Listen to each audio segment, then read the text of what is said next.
Hello, Toby. All you need now is a shawl and a mop cap, and you could be...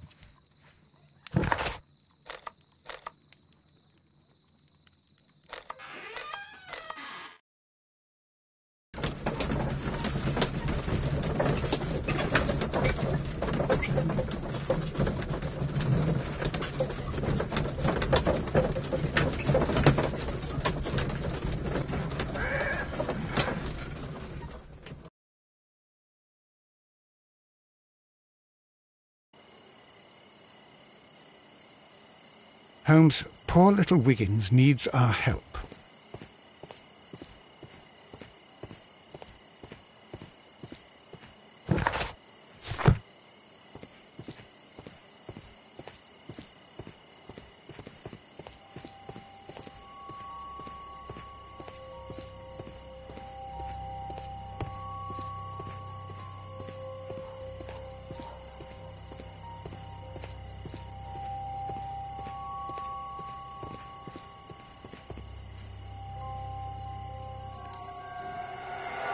Please, gentlemen, leave the scene now. Oh, Mr. Holmes, is that you?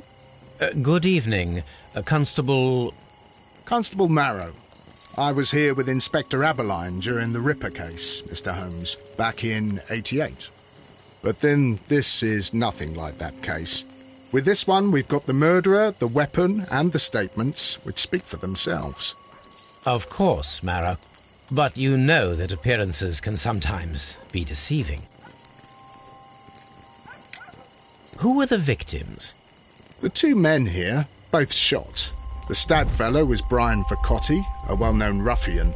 The other, Kenneth Butler, a jeweller by trade. You spoke of statements. You have witnesses? Well, I was there, so I gave my own statement.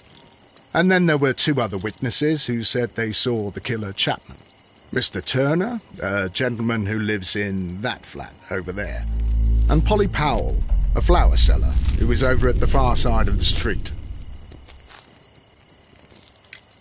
So, Constable Marrow, I should be delighted to hear your testimony. I was standing at the north side of Half Moon Street. That was the side that you came from. But you would have been unable to observe this part of the street, where we are standing now. That is correct. But I saw the two victims slowly enter Half Moon Street, and then shortly after, the fireworks started. A few minutes after that, the fellow Chapman rushed towards me and ran into Half Moon Street. Please continue. I didn't pay attention, but suddenly I heard a woman's cries and police whistles on the other side of Half Moon Street. I rushed over there and I saw the two dead bodies on the ground. When I reached Whitechapel Street, I saw Leighton Chapman. He'd been caught by two police constables. Did you hear the shots? I didn't hear any shots. The fireworks were all over the sky. They were so loud I couldn't hear anything else. What were the fireworks in honour of, Constable? Well, today's Queen Victoria's birthday, Mr. Holmes. Ah, yes, I appear to have lost track of the days. It is May now, of course. Constable Marrow, what else caught your attention while you were running through Half Moon Street? I saw nothing but rats, and I took the time to light every corner with my lamp. Did you happen to look up at Mr. Turner's window when you were on Half Moon Street at that time? Yes, I saw that the window was open, but no one was there. It was dark in the room. Constable, your statements have been of great value to me.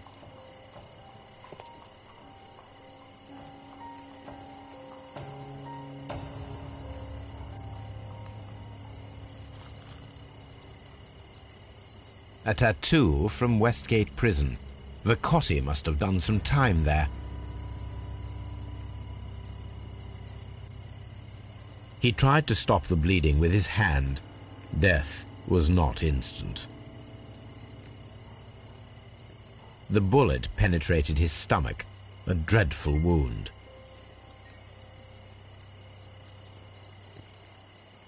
Brian Vercotti suffered greatly.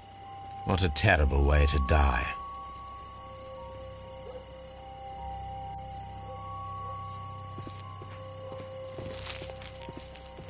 A fairly long pole with a forked end. I'm always wondering what's on your mind, Holmes.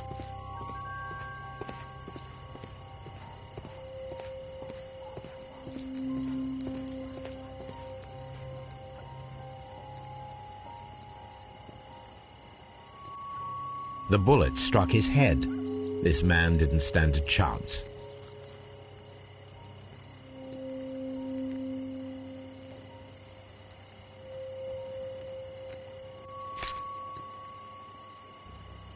This is an ordinary key. I wonder what kind of door it opens.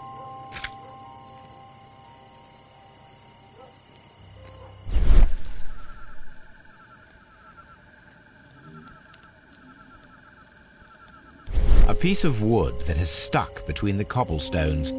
Let us take a closer look.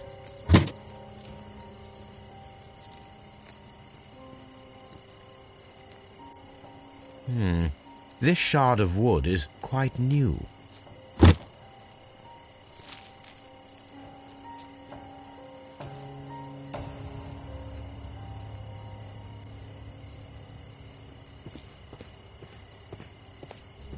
I'll do anything to... Good evening, Mr. Turner. I heard Constable Varro reply to you as Mr. Holmes.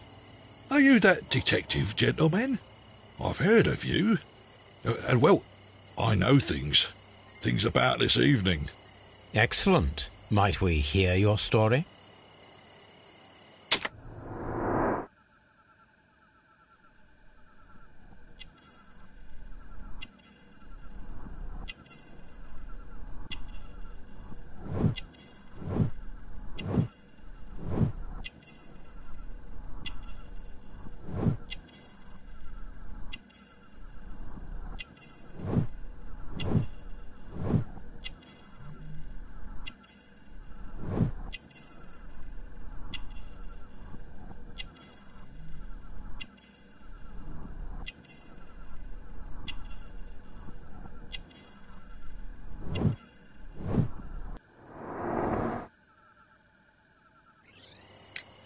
Could you tell us everything that you may have seen or heard?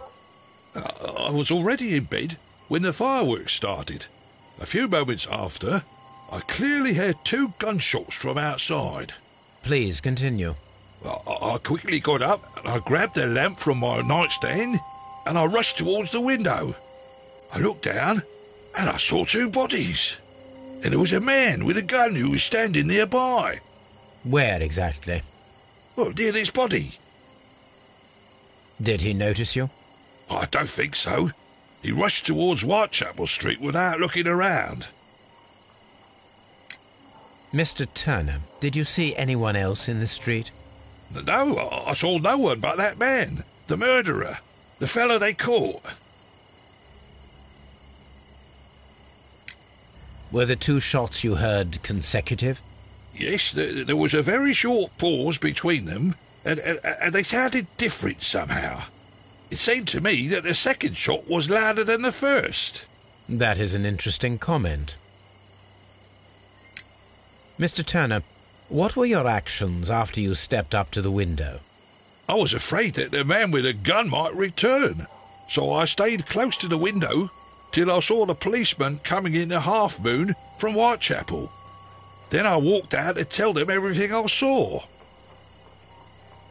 You have helped us a great deal, Mr. Turner. I'll do anything to save my brother, Mr. Holmes.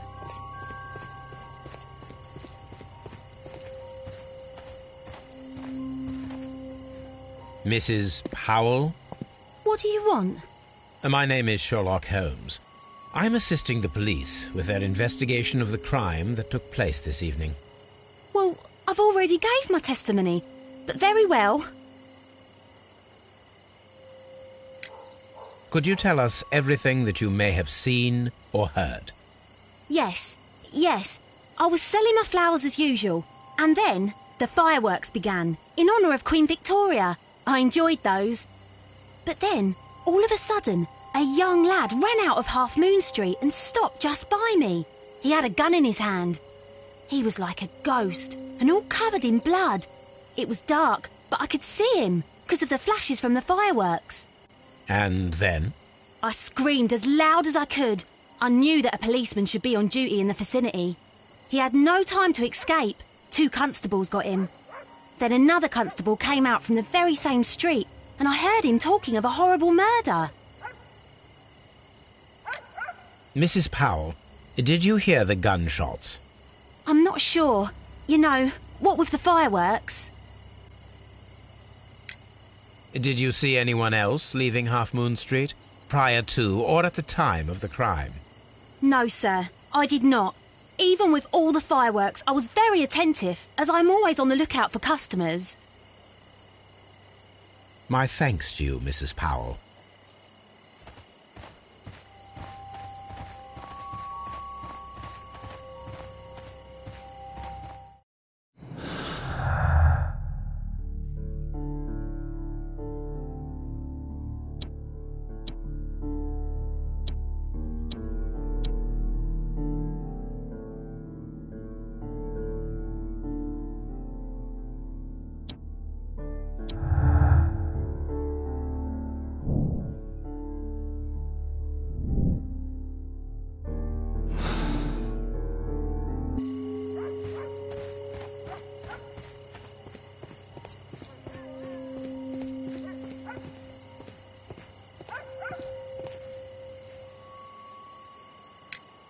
Mr. Turner, you have stated that you remained close by your window after the crime, is that correct?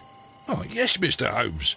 I stayed at my window until the policeman arrived to examine the dead bodies.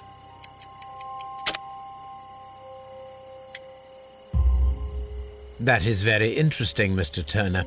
Constable Marrow stated that he did not see anyone at the window when he was running through Half Moon Street. Well, I think Constable Marrow and me, we might have been distracted by the whistles and shouts coming from Whitechapel. We could have missed each other somehow. You understand what I mean? It was a bit of a stressful moment, to tell you the truth, sir. Allow me to form my own theories, Mr. Turner. Would you mind showing me the view that you had from your window? Not at all, Mr. Holmes. Please, follow me. Mr. Turner appears to live very modestly.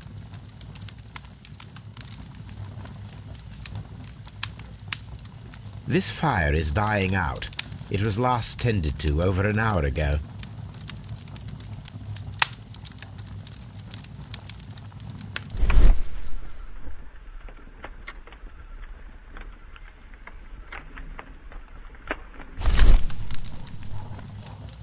The papers are almost entirely burned.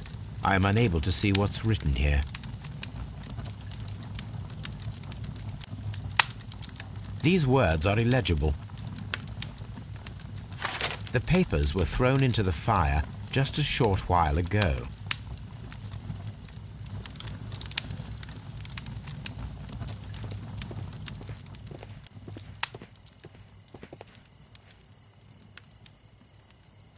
This kitchen knife is quite sharp.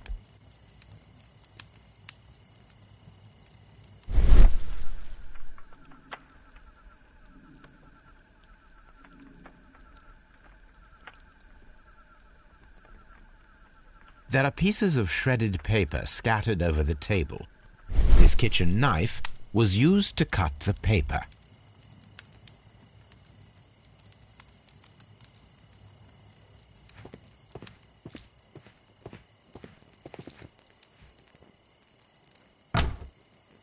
So, that's the view Mr. Turner had when he opened the window.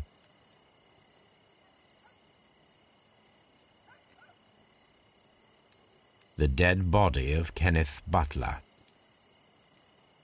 Brian Vercotti's contorted corpse. Mr. Turner had a perfect view of the crime scene. He saw the bodies clearly, and Leighton Chapman standing over them.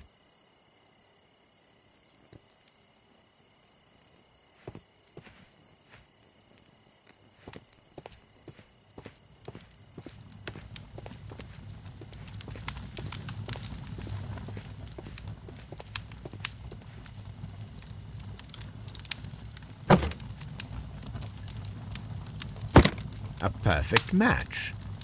So, Mr. Turner broke his stick when it became stuck between the cobblestones. He did not mention that he was so near to the victims.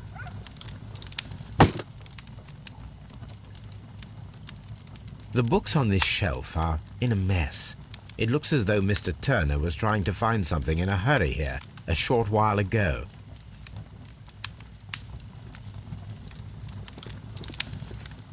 Mr. Turner was roused from his bed by the sound of gunshots.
No, it didn't happen this way.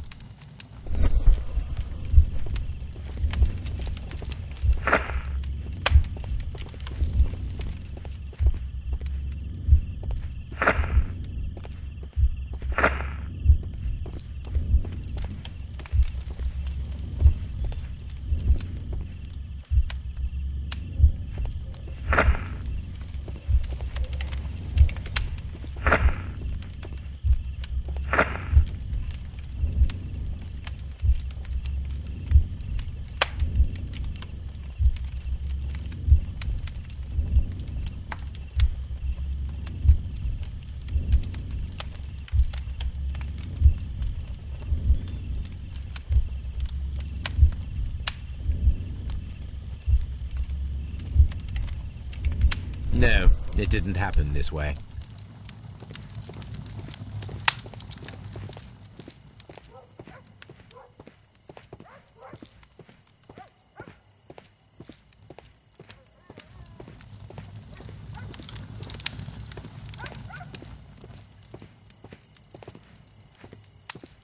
Anything else you would like to know, Mr. Holmes?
So Mr. Turner used a book to hide an object that he found on Kenneth Butler's body.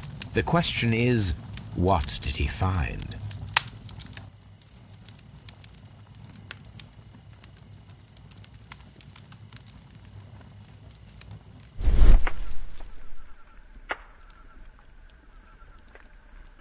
I can see prints from greasy fingers upon the cover of this book.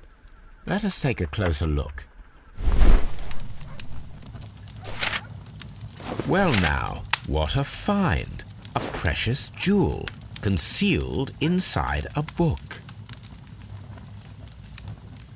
A bracelet with a unique ram's head design, a distinctive feature of ancient Grecian artifacts, probably of the Hellenistic era.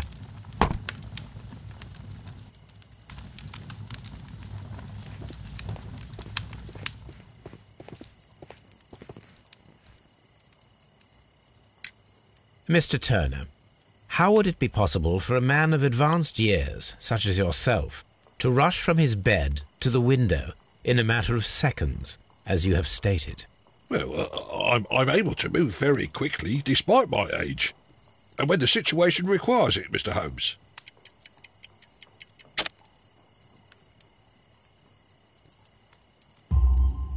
I highly doubt that, Mr. Turner. I observe that you suffer a severe limp due to your injured right leg. It would have taken at least 10 seconds for you to approach the window. That means you could have easily missed something or someone in Half Moon Street during that time. You're right, Mr. Holmes. I could have missed something. But it did seem to me that everything happened so quickly. Time can pull tricks on you. And what of everything else that you told us? Mr. Turner, it is vital that we have your complete and true statement.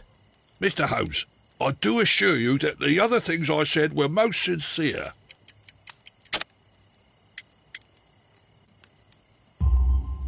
Mr. Turner, you were not sincere with me. Not then and not now. But Mr. Holmes... This, Mr. Turner, does not look like anything that a poor man might possess. It is worth more than the home that you live in. I can explain. No, merely correct me if I am wrong. You saw Leighton Chapman through the window, but you also noticed a glittering object on the ground, this precious jewel. You walked down and took the bracelet from the body of Kenneth Butler, and when you heard the whistles, you hurried away. That broke your walking stick. It caught fast between the cobbles. Constable Marrow was unable to see you in the window as you were climbing up the stairs on your way back to your flat. Upon returning home, you hid the precious jewel inside a book. Mr. Holmes, please don't send me to prison. I didn't do anything bad. I'm just a poor man.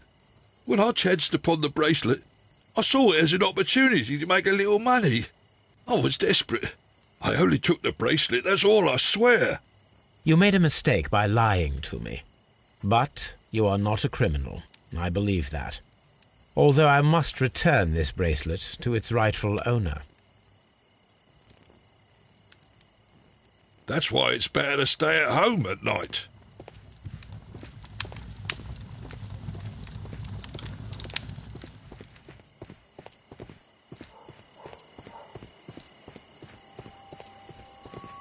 It would be my pleasure to assist you with your investigation, Mr. Holmes.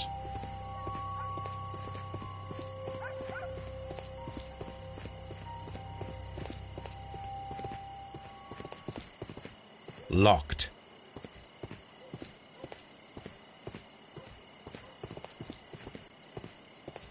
Locked.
That is not...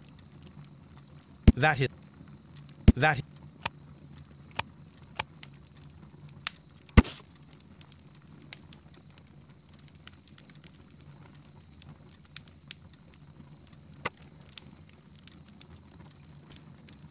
Here it is.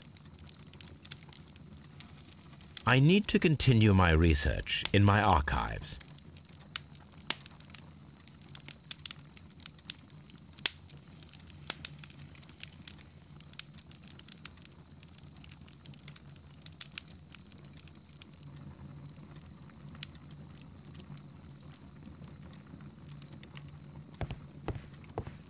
This is where I...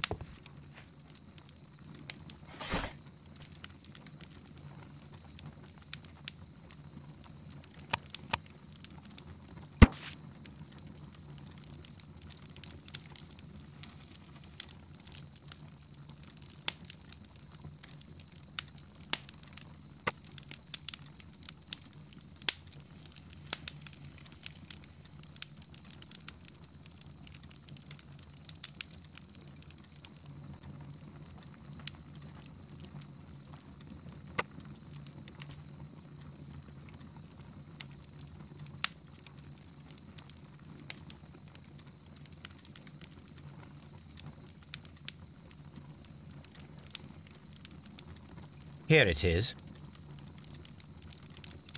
One of the victims, Kenneth Butler, was involved in the story of the stolen Hellenistic treasures. A visit to his pawn shop should tell me more.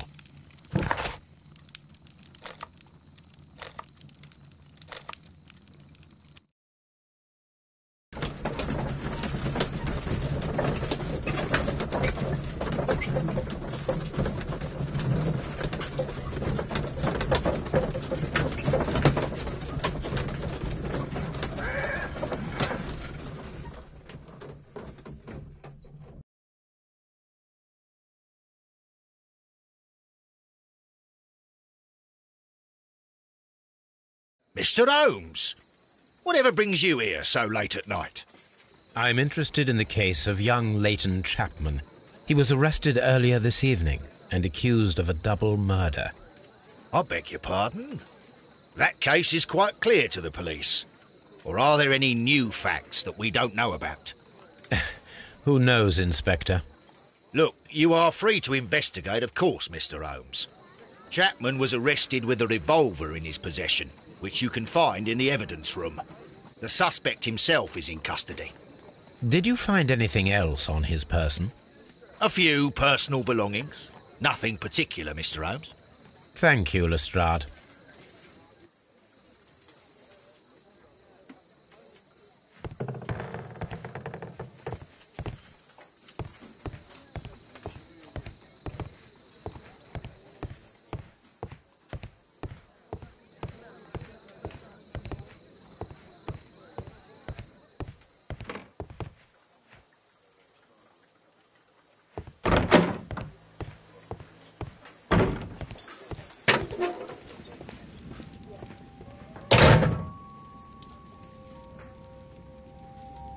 So this is the gun that Leighton was holding when he was caught by the police. It is a Webley revolver, a reliable weapon.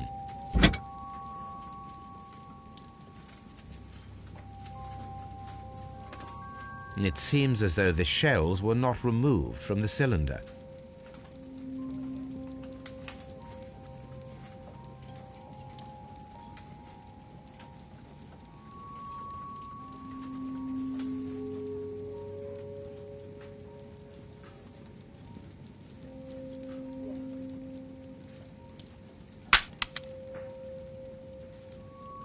Two out of the 6 shells have been fired.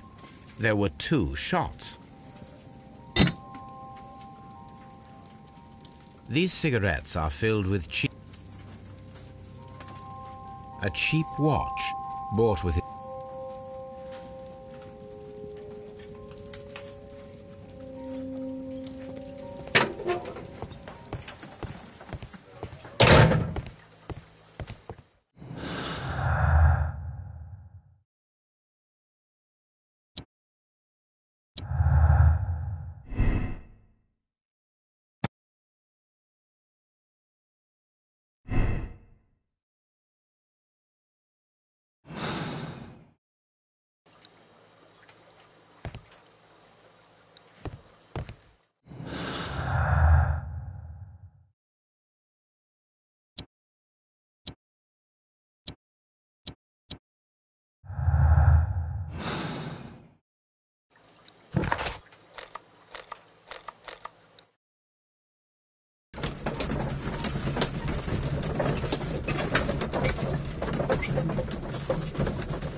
What's up with you, lad?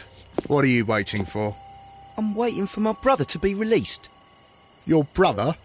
The one that you caught, beat up and imprisoned. Ah, the murderer. He ain't killed no one, copper. Watch your mouth, lad, else you'll be joining that worthless brother of yours.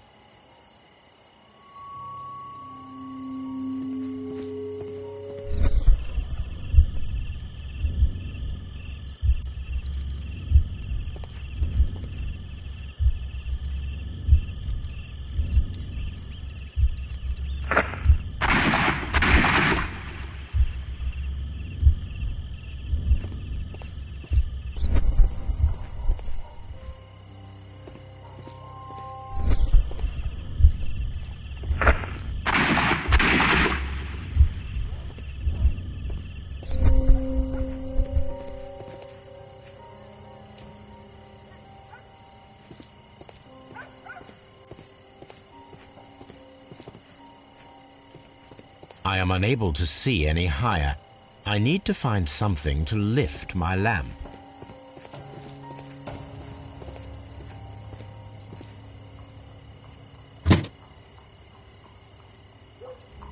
This should be useful.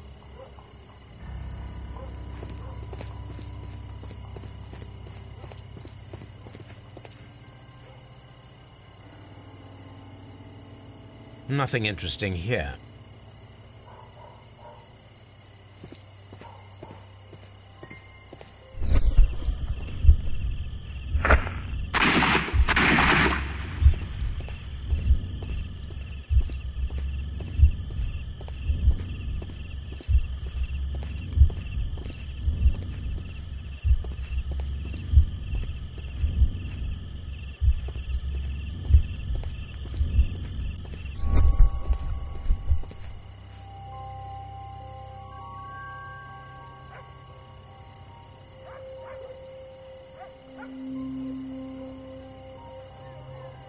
This is most definitely a bullet hole. The brick cracks are fresh. Watson, there was a third shot fired in this street.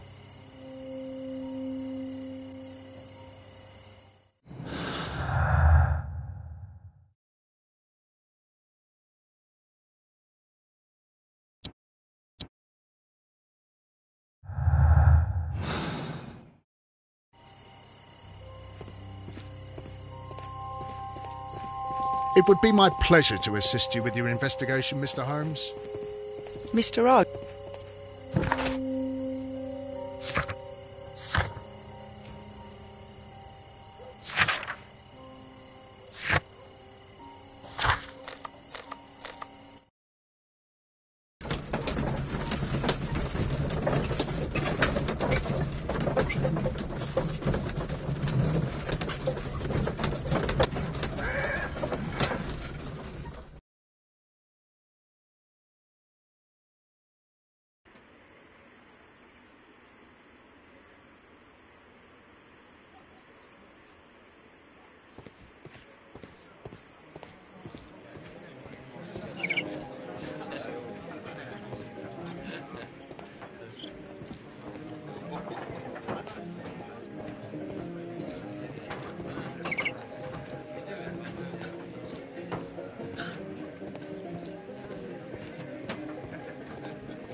Mr. Butler's key matches the lock perfectly.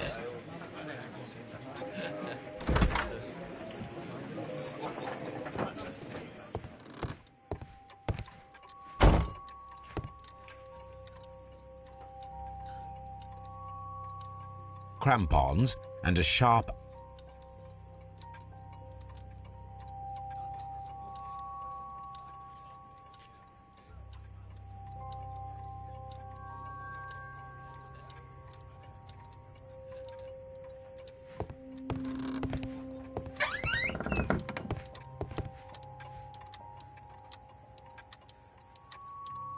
a flare pistol.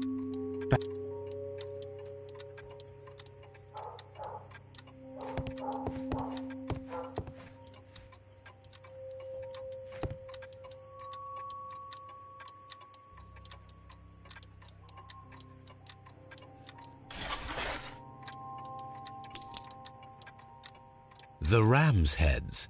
This necklace belonged... Interesting. That means that Kenneth Butler owned a part of this collection all this time, 10 years after the theft.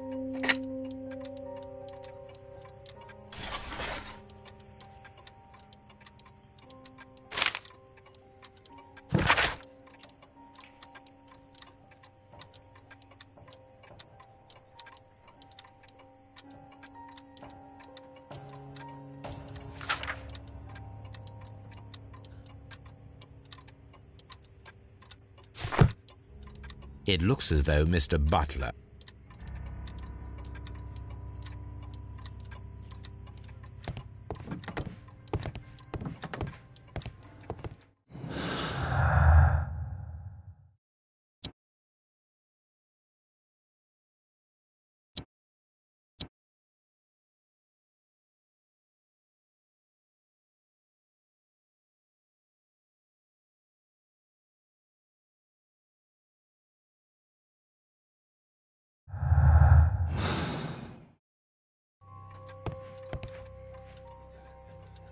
crampons.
Please... Good evening, Mr. Chapman. Who are you? I've got nothing to say. It's all a mistake. Calm down, Leighton. I have come here to help you. To find out if you truly are innocent, as your younger brother Wiggins has told me.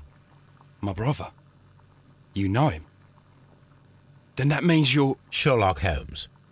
Oh, blimey. All right, Mr. Holmes. I'll tell you everything.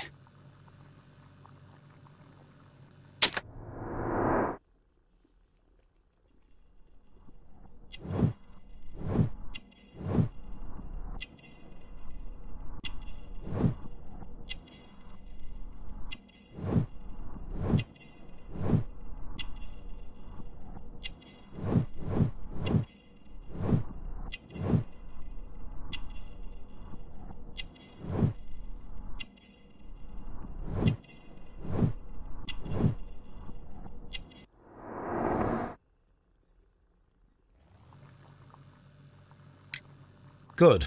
Tell me your account of what happened. I left my work and I hurried up to see the fireworks in Whitechapel. I was late, so I decided to cut through Half Moon Street. I saw the first fireworks light up in the sky. I bumped into a constable on a corner before entering Half Moon. Then suddenly, what with all the firework flare, I saw two men. They were both lying flat in the middle of the street. I stopped where I was. I thought about turning back to the police, but as I was thinking of that, I saw a third person. He was leaning over the body that was furthest from me. The second I saw him, he raised his head and he stared at me. In a flash, I saw his gun, but he made a dash for it instead and he escaped through Whitechapel Street. So you might still have had time to return to the constable. I panicked. I didn't know what to do. Anyway, I approached the bodies just to see if they were still alive. I saw that one had blood pumping out of his stomach. He was dying. It was horrible. Second one was already dead. He had a hole in his head. He was holding a gun in his hand, though. I took it, and then I followed the third man. Interesting. Pray, continue. I turned a corner, and I saw the man standing in the middle of the street. He seemed to be in some sort of panic. And then, Mr. Holmes, something strange happened. I told the police and they laughed at what I said, but I swear to you, my words are true. I started running towards him. But then I was blinded by a flash. It was so bright that I hardly saw anything for a good dozen seconds. But I kept running forward. As I arrived in Whitechapel, I heard a woman screaming. And then I was caught by the police. But there wasn't a trace of that man. Of course, then they found a gun and all that blood. I couldn't see the murderer escaping and all that mess. Perhaps I was still half-blinded at that moment. A thrilling account, my young man. Leighton, are you able to describe the person whom you saw standing in Half Moon Street? Well, I wasn't able to see his face at all. It was too dark, and he was too far away. I could see his silhouette. And what about that? Nothing so special. He was wearing a jacket. He was quite average in size and his weight. I see. Was there anything else that struck you at the time? No. But perhaps... It's strange, but I can't remember the sound of his footsteps as he was running away. Perhaps it was because of the fireworks or the surprise of me seeing him. Leighton, I confess I am puzzled. Why should a young lad like you take a gun from the hands of a dead man and set off in pursuit of a probable killer? I know. I keep wondering that, but at the time it was like a reflex. A criminal ought to be arrested, and he was armed. You were willing to risk your life. That was a little foolish, unless you wanted revenge. No, Mr. Holmes. I was just being brave and stupid.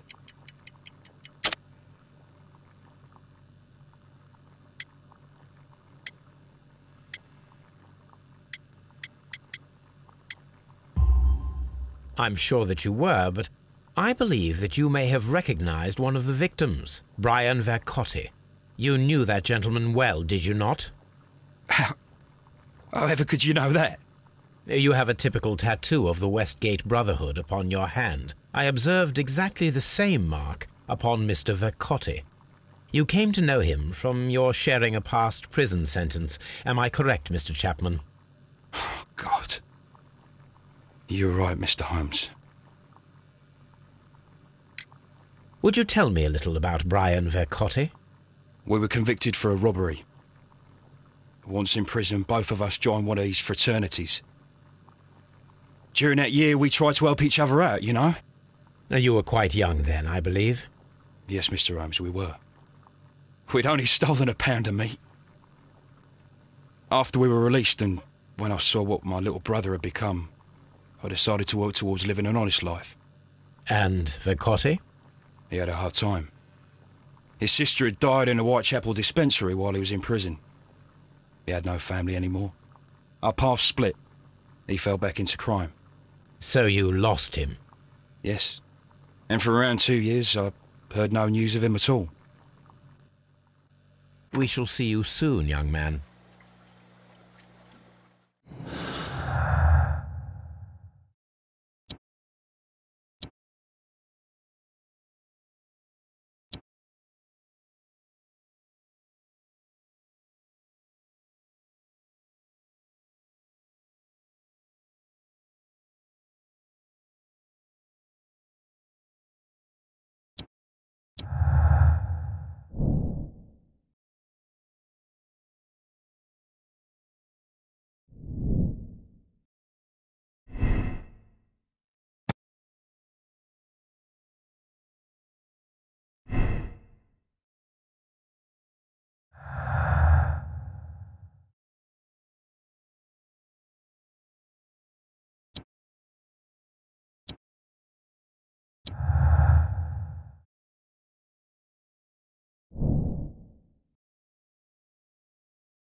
Why are you looking at me all the time like that? I'm just watching you, lad. I never know what to expect from people like you. People like me? Yes, street beggars and thieves. I ain't a thief. Oh, no? Then where did you get whatever it is that you're gnawing on? I very much doubt that you bought it. What ain't seen can't hardly be stolen.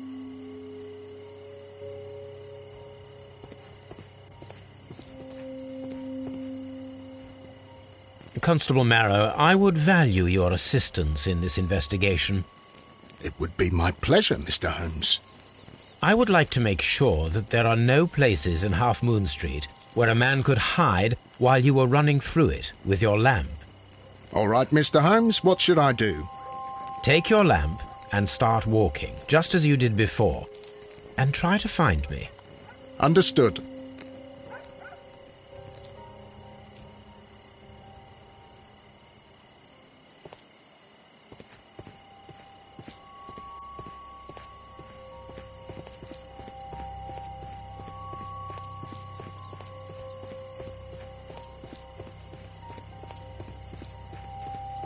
No, this is not how I walked at the time of the crime.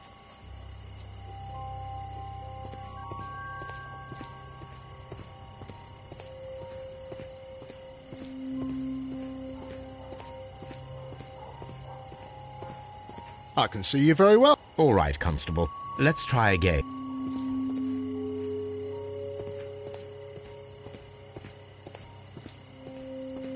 Here you are, Mr. Holmes. All right, Constable.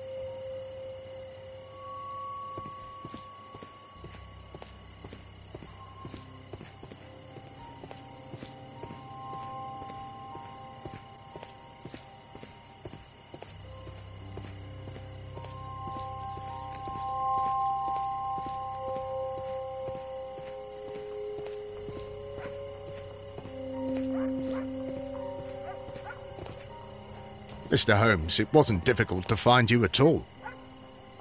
It is obvious now. No one could escape Constable Marrow's lamp while hiding in the street.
These tools are exactly what I need to climb the wall.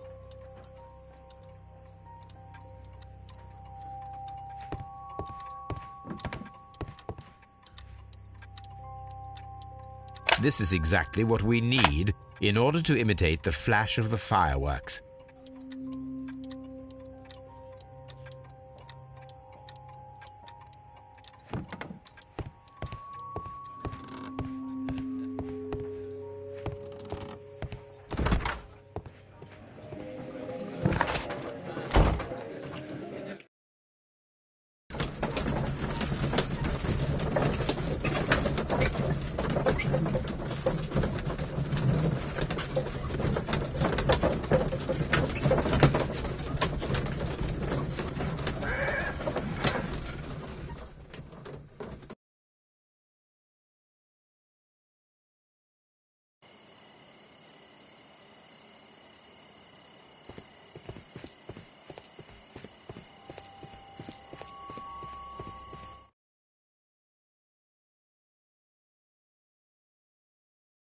Wiggins, my lad, what are you doing here? You'd best be leaving and be quick about it. I've done nothing wrong. You'd learn more by watching Mr. Holmes. He knows exactly what he's doing, not like you. Oi, watch your tongue.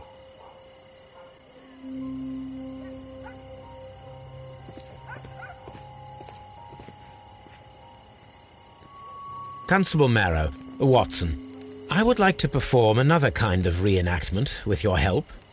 I'm listening, Mr. Holmes. I want to check if Leighton's testimony can be trusted. If someone could vanish into thin air at a specific moment. But Holmes, I don't see how. I am going to be the mysterious gentleman whom Leighton followed.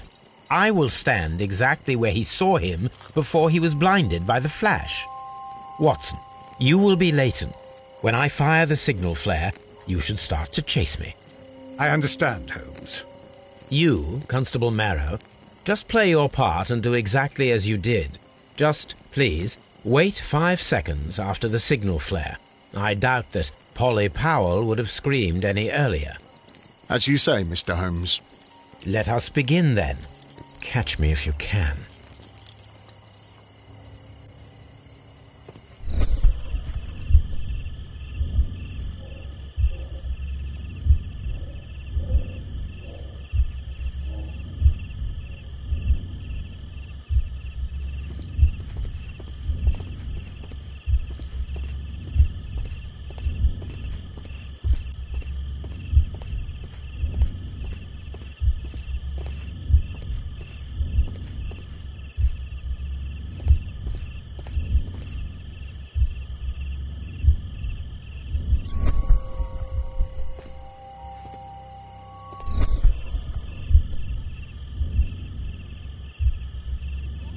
The moon illuminates this wall. Anyone trying to climb it would be easily spotted by Constable Marrow.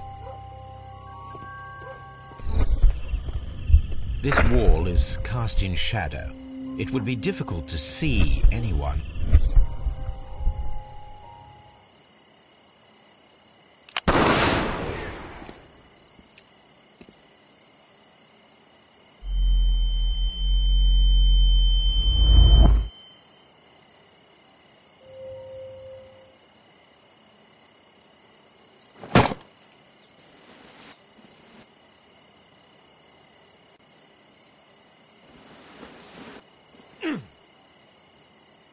I can barely see anything.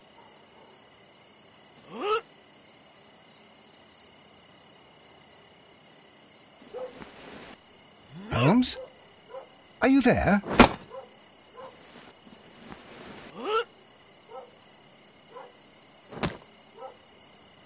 I should try climbing faster.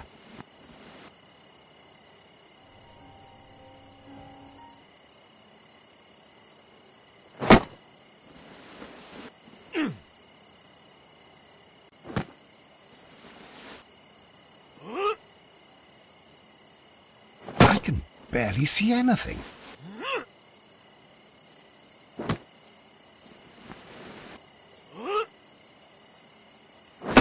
Holmes? Are you there? Where is he? My God, a man can't just disappear like that. Holmes? Holmes? Where are you? I cannot see you, Mr. Holmes. Dr. Watson, it seems that Mr. Holmes has disappeared. Don't worry, gentlemen, I am up here, above your heads. How on earth did you get up there, Holmes? I am using crampons and a climbing axe, although the person we are looking for did not leave any traces of such tools. Constable, is there any way to get to the top of this building? Yes, Mr. Holmes, I can show you. The door to the building can be found from Whitechapel Street. Gentlemen, I am on my way down.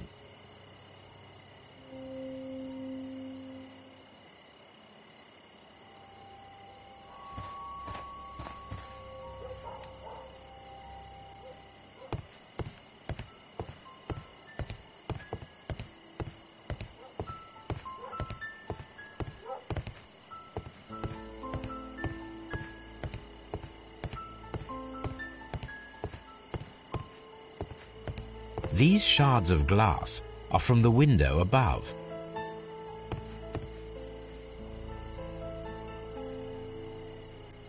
Someone broke through the window to get inside the attic, but in his haste he ripped his jacket.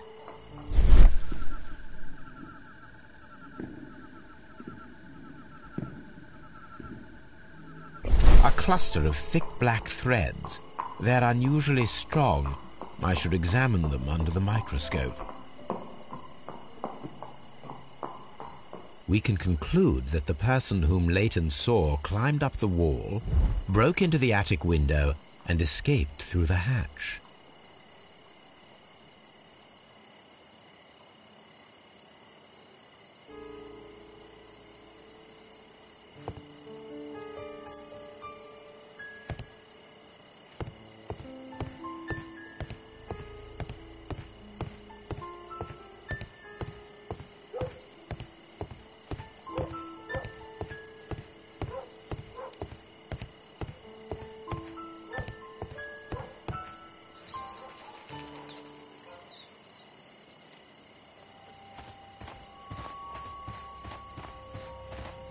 Such a young man, and already a murderer.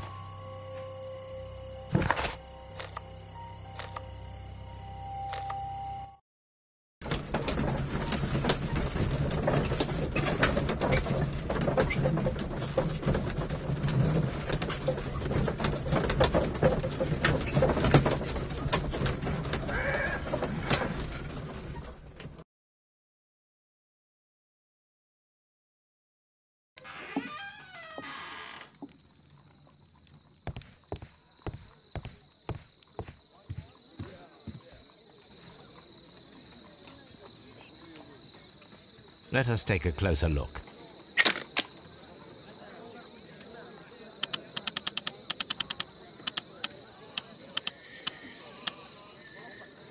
It is not a thread, but a hair. I very much doubt that it is human. I need to compare this sample with a human hair and a horse hair. A shaving brush is usually made from horsehair. Watson, could you please pass me your shaving brush? Here you are.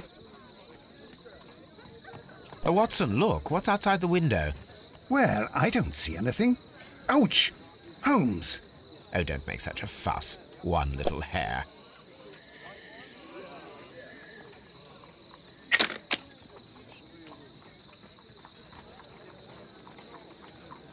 The horsehair is thinner than the hair that we found. Human hair is significantly thinner than the black sample. So, this black hair belongs to an animal, and it is larger than a horse. A hair from a large and exotic animal.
I'm always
Mr. Holmes, what is the trouble with that lad?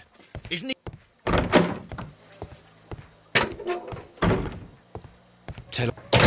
Tell old Wiggins.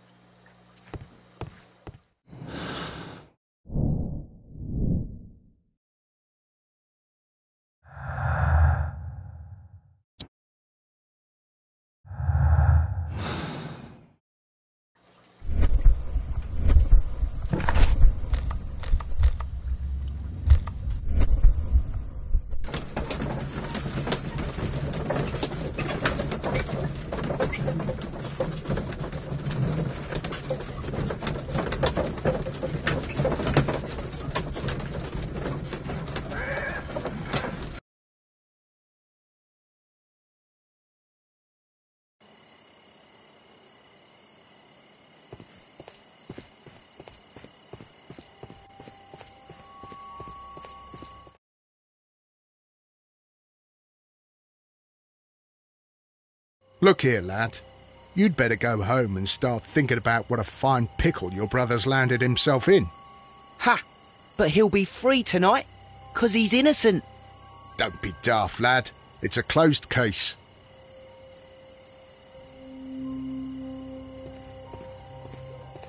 It would be my pleasure to assist you with your investigation, Mr. Holmes. Mr. Holmes? We have good news for you, Wiggins. The investigation has proven very interesting so far. We found facts and details that confirm your brother's innocence. I knew it, Mr. Holmes. But for now, Wiggins, we need your help. Anything you like, Gov. I need you to locate a circus that has stopped over in London. It needs to have disposed of at least one exotic animal, a very large one. You can count on me, Mr. Holmes.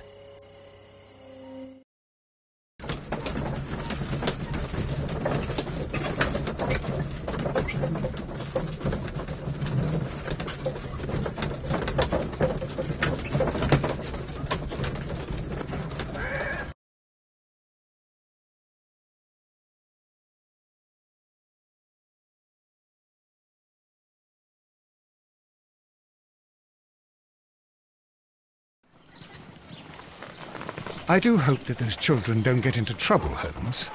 Don't worry, Watson. I predict some news in 7 seconds.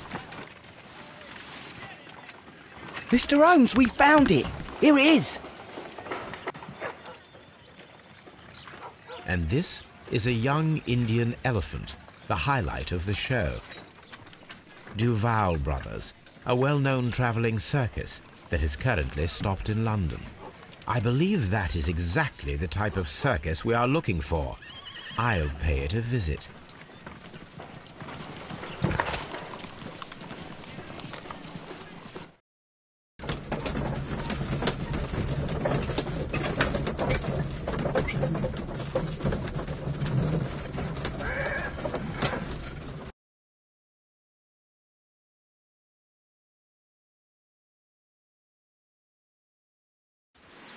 Aye, you!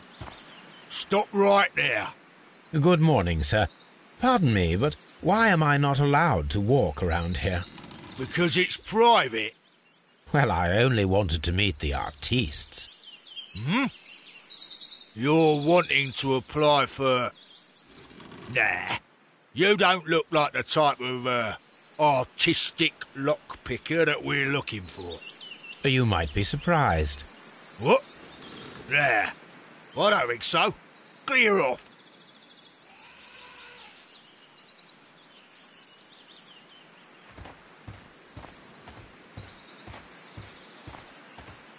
You're a bit slow to catch on, eh?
Stay where you are.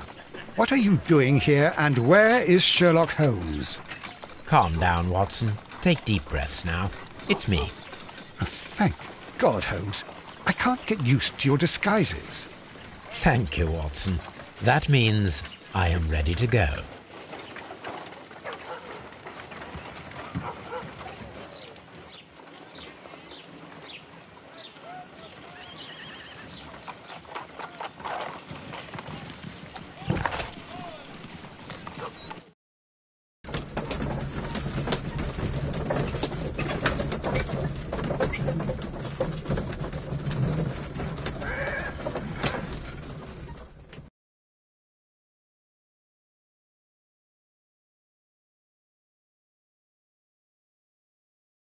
Who are you?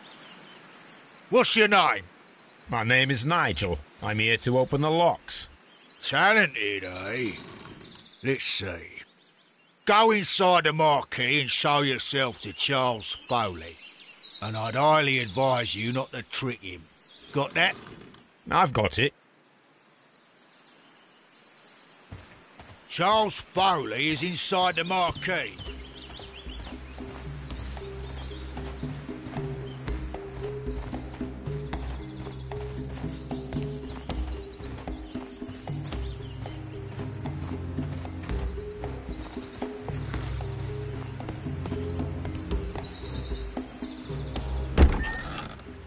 So, everything is here, just as you asked. And what about the money? Some of the barrels are wet. Transportation issues, it couldn't be helped. Whatever. We'll be here after midnight to pick up the supplies. I want to be paid first. No. You'll be paid after we make the transfer, as I said. Right? I hope that no one saw you. The police are on the lookout. Of course not. I'm a professional. Glad to hear it. Be ready for tonight, then.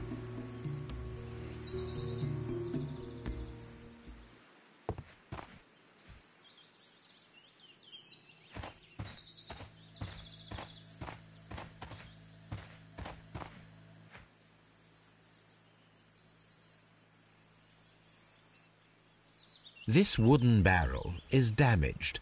It is difficult to say what is inside.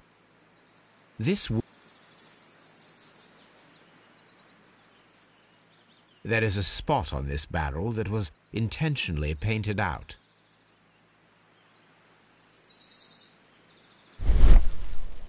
The crest of the Honourable Artillery Company. Could it be gunpowder? I need to be sure. Judging by the fractions and the scent, I can confirm that it is, in fact, gunpowder.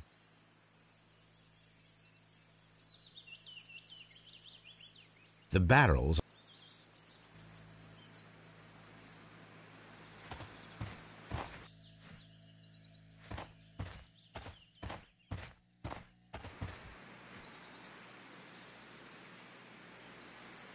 This printing press is old, but still.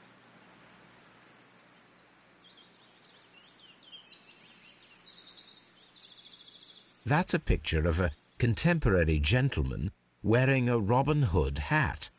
Interesting. From lambs into lions. Those are words of encouragement and defiance. This poster was clearly made to fire up rebellion amongst the people.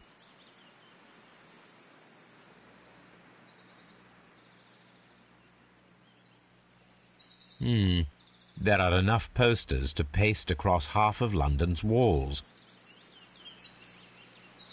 Powder kegs, a printing press, and a great many blank papers. All of this was stolen by the Merry Men quite recently. And these poster samples.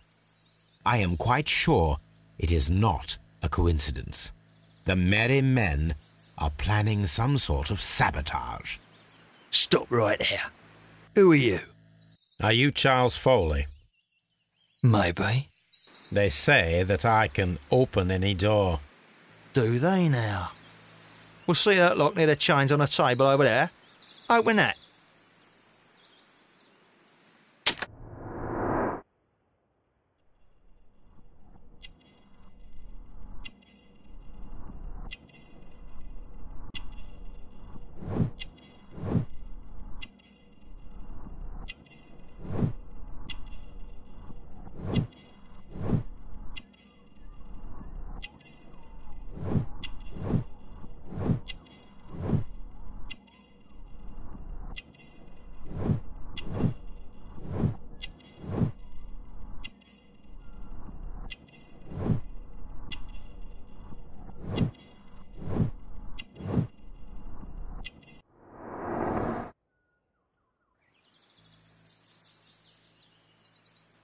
Are you still...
I need to find out what's behind. I need...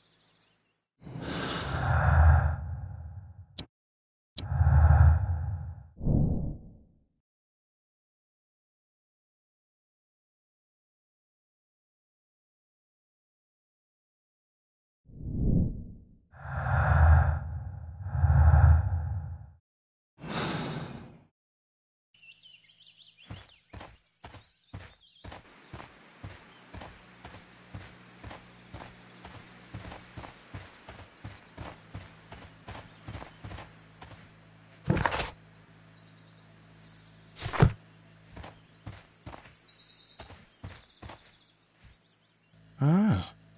Well, they're right. What's your name? Nigel Shirley, from York.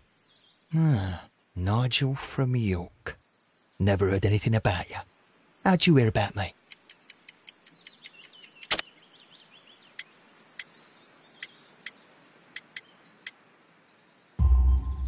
It's a long story.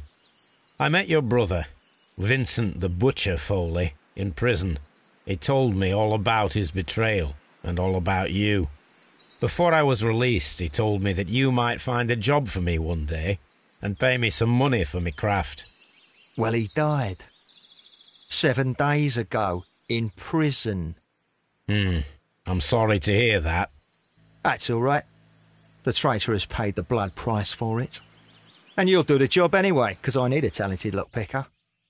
I know just where to search for his legacy. It's all about the Hellenistic treasures, isn't it? Gosh, you fool. Now, listen up. You'll come with us tonight, and you better mind yourself. Us? Wait, who's coming then? Billy, Jack and me. And what will I get for that? We'll share the loot. The one you seem to know about. Right. Wait for us at the abandoned manor house on the corner of Ladbroke Grove and Kensington Park Road at midnight. Deal.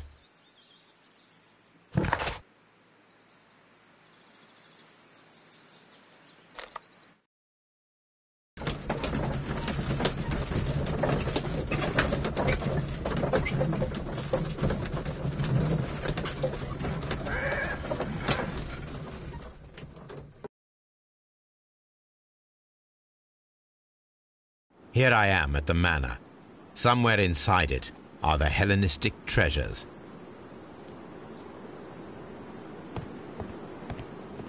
This lock is quite...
I need to find where the safe is hidden and lockpick it.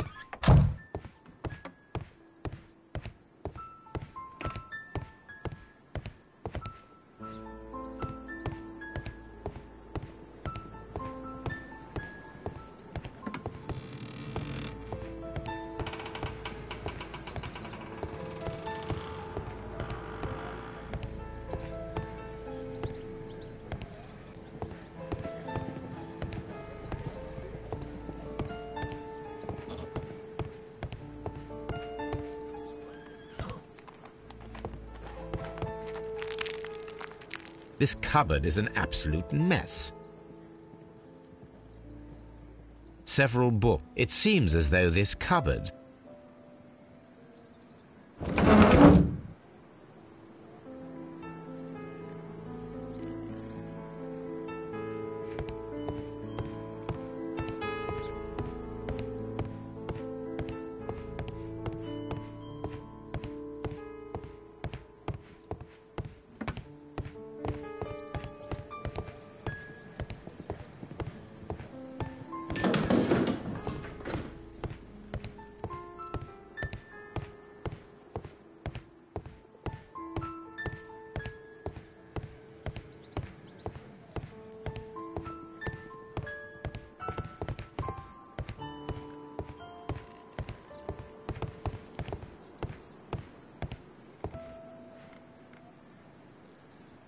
So, that's the lock I must open tonight. Let me see.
What a surprise! Another lock. And I won't be able to pick it. I recall that precious key around Foley's neck. It might prove a decent fit. I suppose they hired me to only open the first lock. Let us wait for the thieves, trap them, and find out.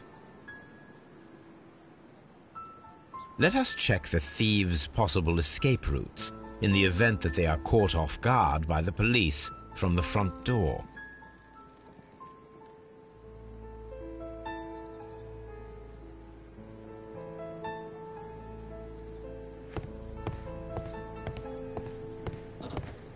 This door is a perfect means of escape in an emergency.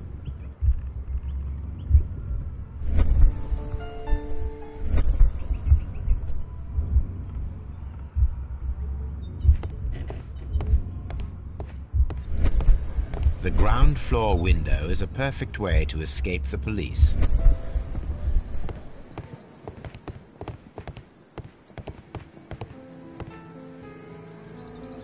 This hatch leads to a cellar.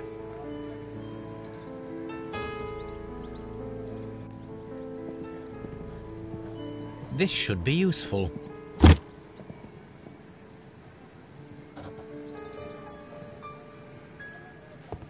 This door is a perfect means of escape in an emergency.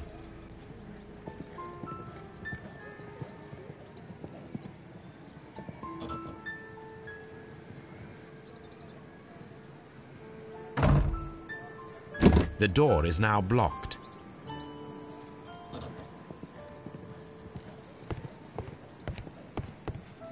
The door is now blocked. This door is a perfect means of escape in an emergency. This should be...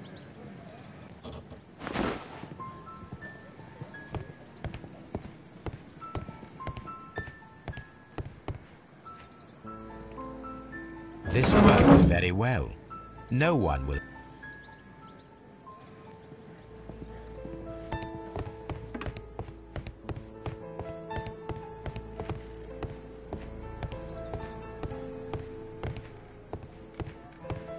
Although this window is high above the ground, it would be possible for one of the thieves to attempt to use it for their escape.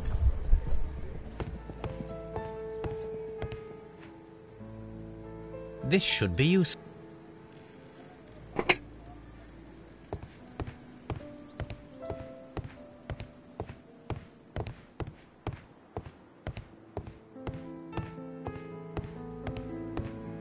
Although this window is high above the ground, it would be possible for one of the thieves to attempt to use it for their escape.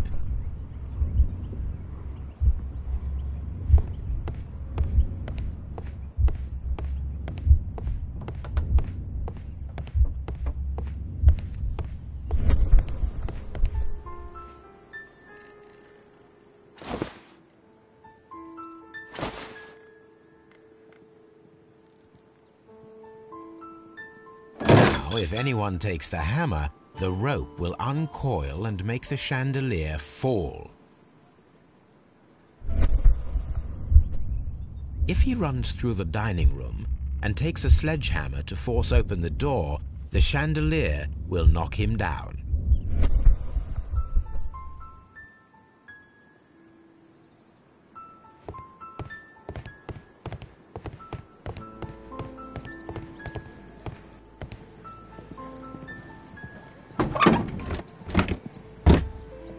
There is no ladder. If anyone falls here, he will need assistance to get out.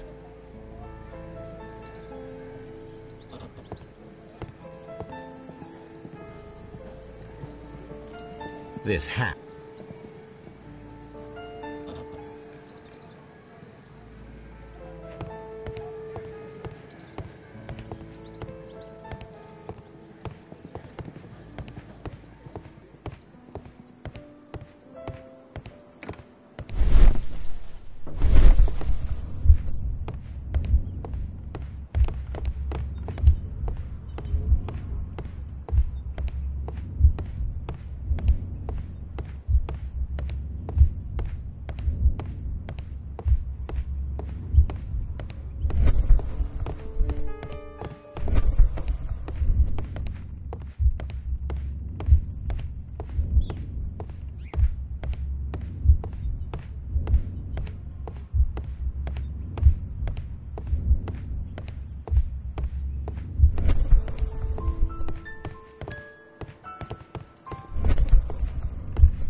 This door is a perfect means of escape in an emergency. The door is now blocked.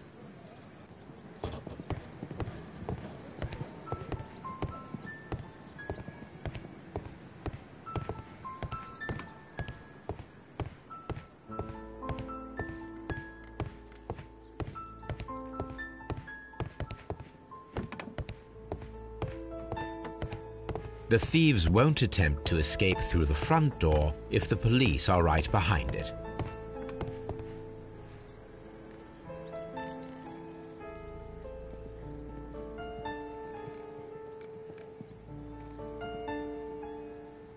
One step on these beads, and our thief will go flying. I should walk carefully here, else my plan...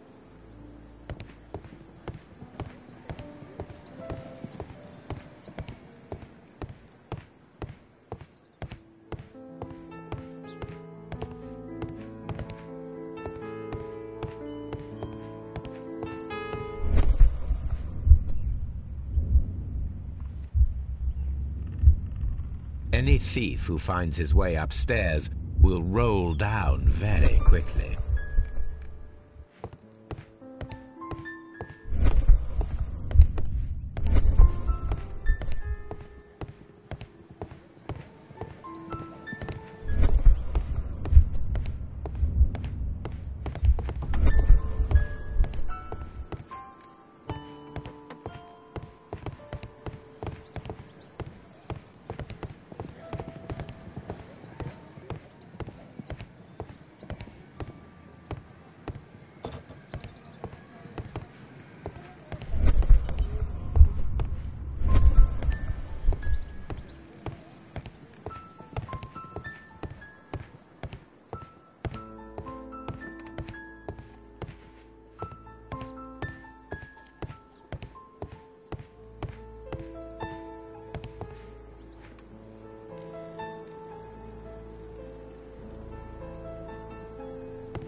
This should be you.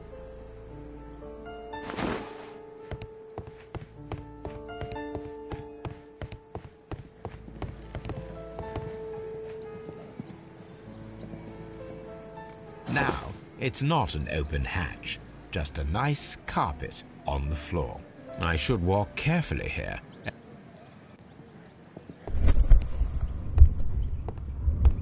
Now, if a thief runs through the kitchen, he'll pay a surprise visit to the cellar. The traps for my circus companions are all prepared.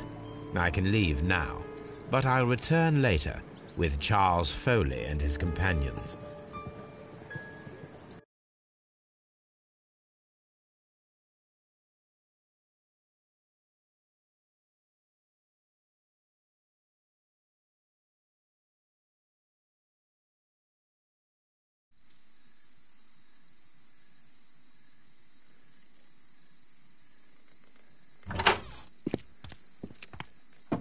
Police! Police!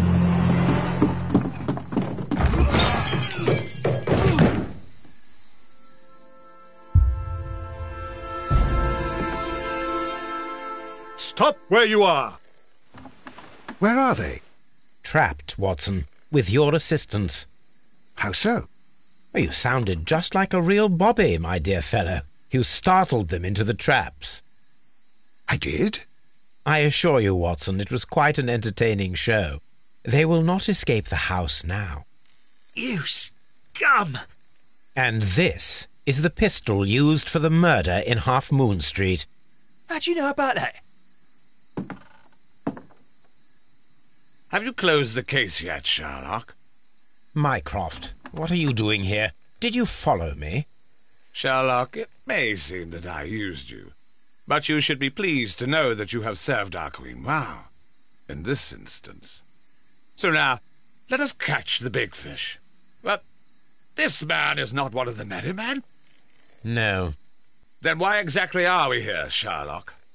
This gentleman, Charles Foley, has been involved in a double murder, and the hunter of a set of valuable antiques, the Hellenistic treasures, which disappeared in a theft many years ago.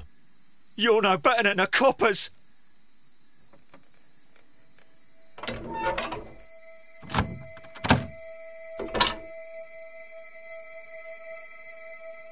Holmes, that is incredible.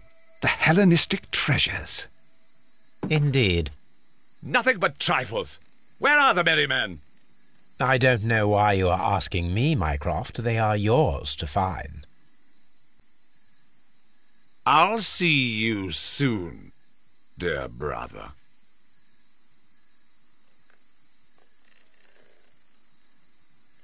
Don't move, you flim-flammer. What a beautiful collection of art. It was thought lost. The trap with the chandelier worked perfectly. Charles Foley has been knocked down. One of Foley's companions. He is unconscious. One of Foley's companions.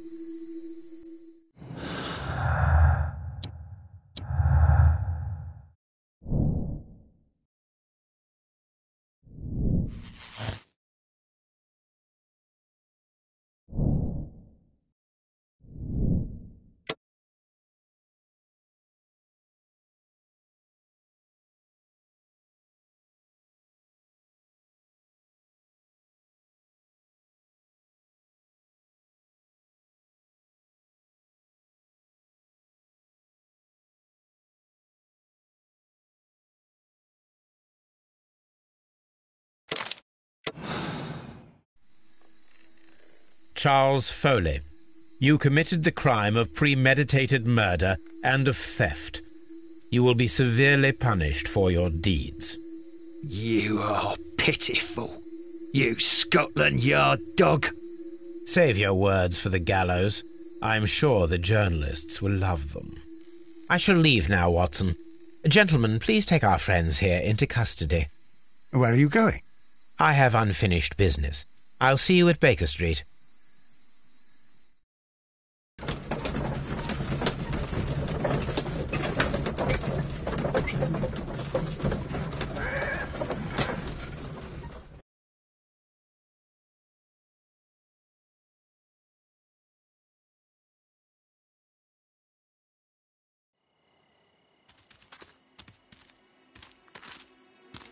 Be careful with the lamps. Don't bring them too close to the barrels. Good evening, gentlemen. Who's there? That is of no importance. What matters is who you are and the plans that you have here. So you can stop us from carrying them out? Eventually, yes. Hey, careful. You'll blow us all up. I'm listening. We are a group known as the Merry Men. But I suppose you knew that already. We are the men who've already lost everything of value in their lives. We are ruined shopkeepers. We are workers who were fired from their jobs, honest people who were robbed. We were forced out from our homes and thrown onto the street, and all of this in the name of the so-called law. The laws that were set out by our government. The laws that make the commoners only more vulnerable and the wealthy more protected. We are not only from the British Empire. Some of us are from the New Lands, America, Australia, and we are many. But men we are still, and we are merry for that we stopped being afraid. For those powers that be had done their best to plant the fear inside our souls, and we accepted it so easily. The fear advised us to keep our heads bowed. It prevented us from fighting. Bankers and politicians, they own our lives, our work, our bread, and they push us to compete between each other, just to see who may serve them better.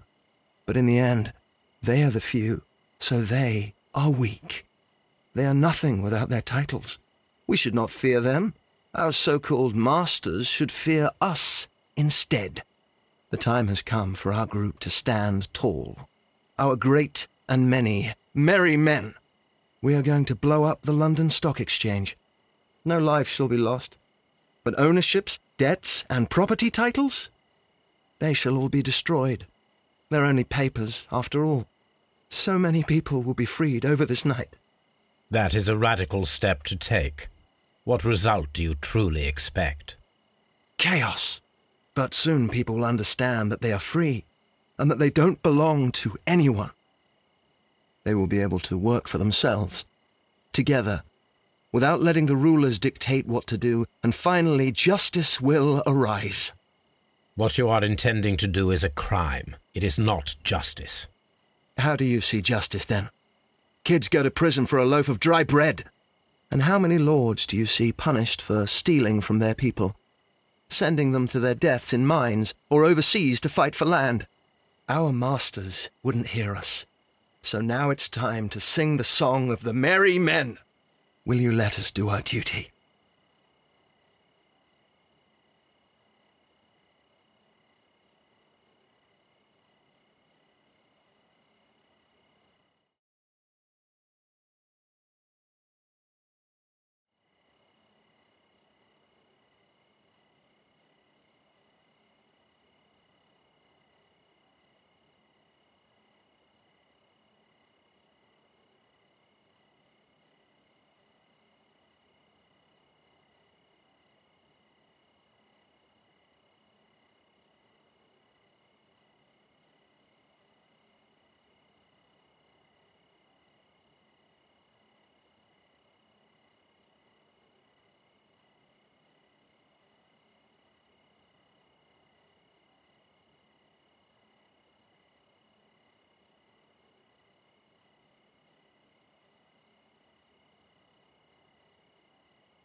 When people fight the order, they are too blind to see the consequences that throw society into chaos. I shall stop your actions, but not you. Run. Now!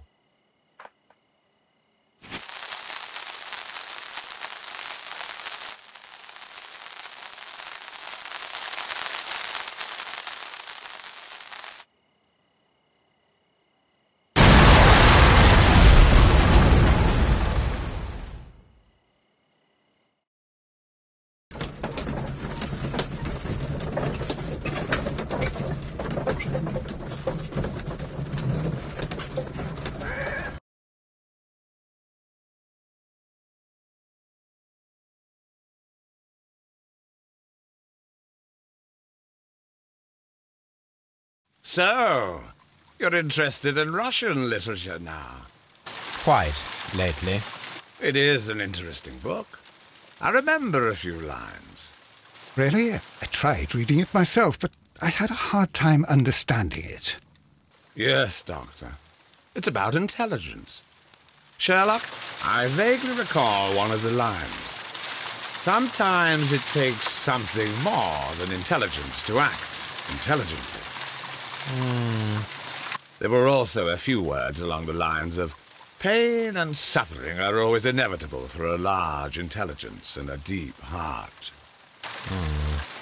Tell me, Doctor, does my brother show any signs of pain or suffering?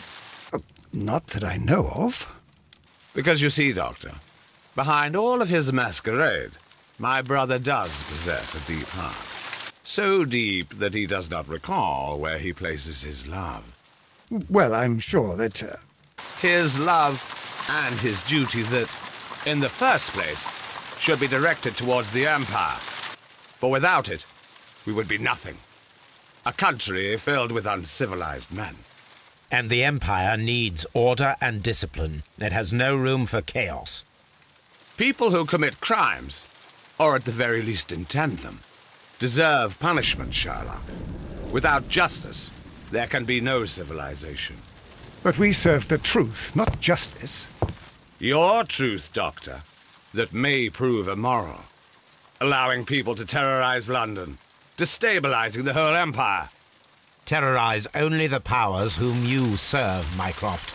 Not I, not Watson, not Mrs. Hudson, not Wiggins. Sherlock, the merry men are to be stopped. Not by me. You created the merry men. Stop them yourself. Only make sure that you don't create 10 more merry men by arresting the one. Good night, Dr. Watson. Anything in the post, Watson? Any clients worthy of our attention? Only a second reminder from Mrs. Hudson about our new neighbour. She urges you to remove your... Oh, I don't care about that. Holmes, the lady who will be moving in shortly has requested the use of our spare room to place all of her boxes. Wait, what? A lady?